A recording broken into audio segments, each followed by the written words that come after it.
the outstanding homes, which we had visited during the induction, despite myself. Before we visited the OHs, Thomas and I had a frank conversation about money and how having stuff would not make us better parents. Love was the answer, we told ourselves, not stuff.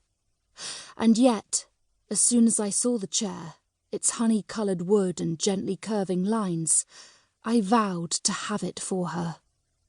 I could already picture our daughter sitting upon it at dinner-time, completing the triangle. It was hers before her eyes were open, before she felt the breath of the world upon her skin, and long before she was ready to sit up or feed herself. "Blow it out, Memes," Santa bellowed. "Make a wish." Mimi was entranced by the candlelight, but then her eyes darted to me. "Blow it out, my darling," I said, and I leant in close to her. "This is what we do on our birthdays." I ballooned my cheeks comically. Then Thomas joined in too, and in those moments, as we clowned and laughed and pretended to blow out the candle together, I think we forgot. I think we forgot what had brought us together a full 22 days before the date of her first birthday. Mimi studied our faces, and for a moment it looked like she was going to copy us and fill her bud-like cheeks and blow down on the plastic stump of light. "You can do it, Mimi!" I called out in a burst. I was reminded of a long-distant memory of myself sitting in Mimi's place, my sister Evie next to me. A birthday cake directly ahead, safe and sure in my absolute belief in everything that my sister did and told me. "Make a wish! You can do it, Kit!" she'd yelled to me, desperately, as I had to Mimi, as though she could not contain it. I remembered thinking that I must do it because Evie had told me to, that it must come true, for she had told me it would. But in those few moments, I'd already blown the candle out and forgotten to wish for anything. Mimi's mouth unfolded into an open grin, and there, right there in her eyes, I saw it. Pure delight. Her brown eyes seemed to blossom, grow larger, and the light of the candle danced in her pupils. Or was it a light from within her? I let myself revel in it, and I thought for that moment, yes. Yes, my daughter is happy. Yes, all is right in the world.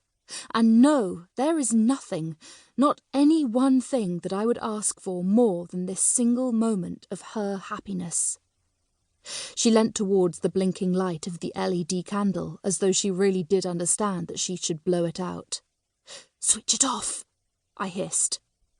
For a second longer than it should have, its bulb remained obstinately bright. I was mildly aware of Thomas's panic beside me. He had been pressing and was now striking the remote that controlled the candle. Quite suddenly, the bulb went out. I remembered again the candle that I'd blown out on the birthday when I'd forgotten to make a wish. Its wavering flame glowed, and as I blew, it bent away from me until it diminished to nothing.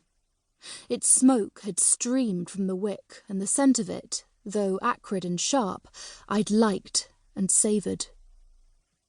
But I dismissed the memory. It wasn't worth the risk to give Mimi a real candle on her birthday cake, however soft the light it cast. I reached a hand out towards Thomas, feeling for the first time that day waves of contentment inside me. As though he'd had just the same thought, his hand was swinging towards mine, and our fingers met in mid-air and clasped together fiercely. Mimi was triumphant now, toothy and innocent, her mouth gaped open with the thrill of it all. It was then, just then, that we heard the rapping at the door. Now. There's a knock on the car window. It jolts me awake. I notice the crick in my neck from sleeping with my head to one side, the blaring lights of the charging station, the slight hum of activity tracing the air. Thomas's face shifts into focus, his eyes wide and searching. He mouths a question to me through the window. "Want anything?" I shake my head, and he turns away.